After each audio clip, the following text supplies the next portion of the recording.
Hi, my name is Nick. I was born and raised in prison, and then I was supposed to be sent home to relatives. But I chose boarding school, and now I will tell you why. As my mother said, when she married father, in the family immediately began the problems.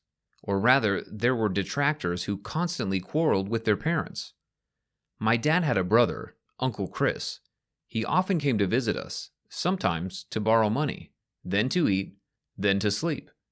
He didn't work and didn't have a family. My mother thinks that he was jealous of his brother and therefore drank even more. My father loved him and therefore never refused to help. One day my father was offered a good job in another city.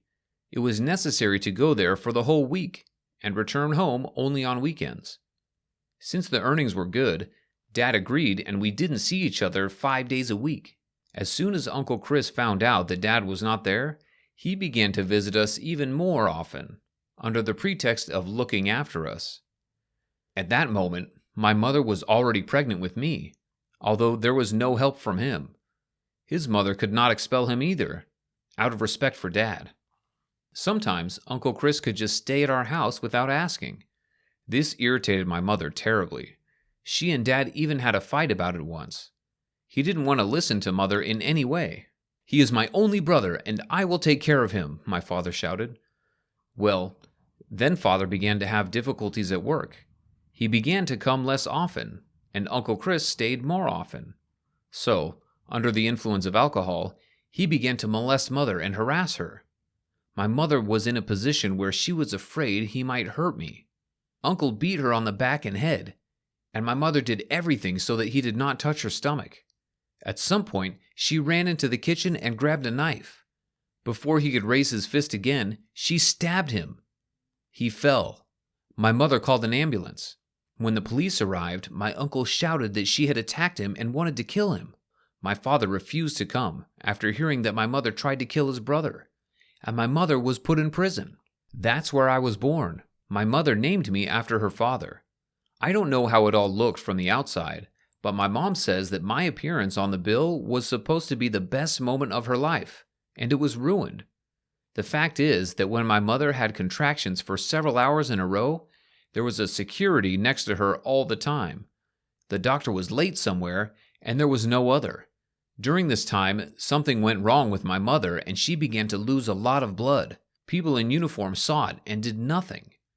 And when the doctor came and examined her, my mother was handcuffed to the bed so that she wouldn't hurt them or the doctor. Usually when a mother gives birth, her baby is put on her breast. I was deprived of such a moment completely. They took you almost immediately and didn't tell me where you were going. I wasn't even allowed to feed you.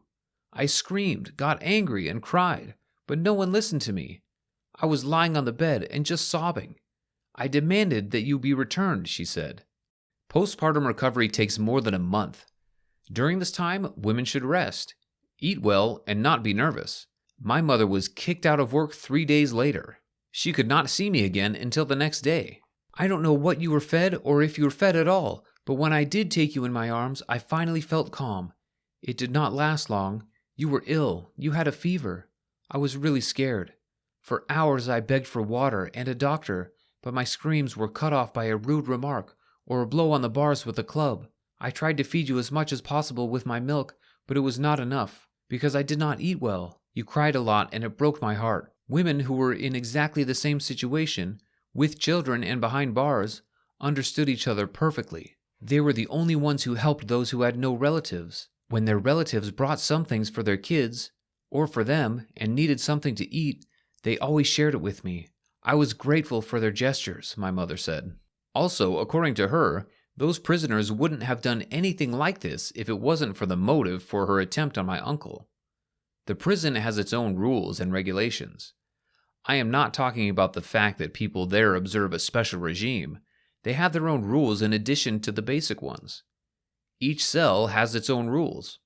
For example, in my mother's case, women who heard her story that she almost killed her husband's brother because he attempted to kill her child aroused respect.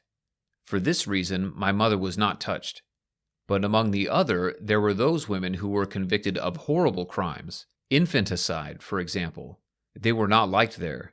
They were not allowed to eat at the common table.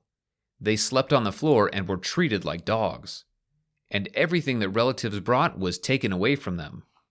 When I got a little older, it became a little easier. To be honest, since I was born there, on the prison, it seemed to me that this is my home. In fact, it was. My mother and I were always there. In my opinion, there was nothing unusual, because I did not know any other environment. The barbed wire on the high fence didn't bother me. I thought it was necessary.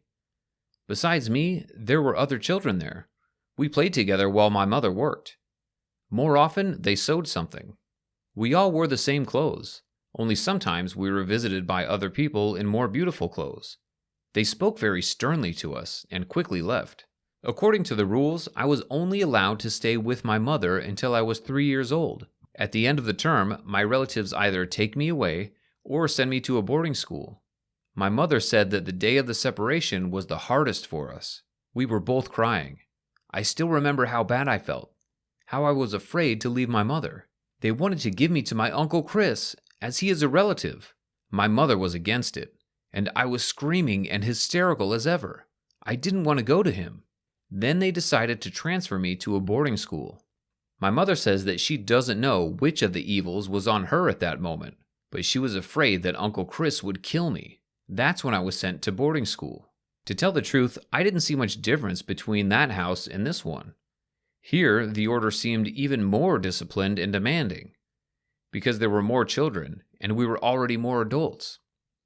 Yes, here a child of 6 years old on communication poles for 10 years, and all because it is impossible to do otherwise.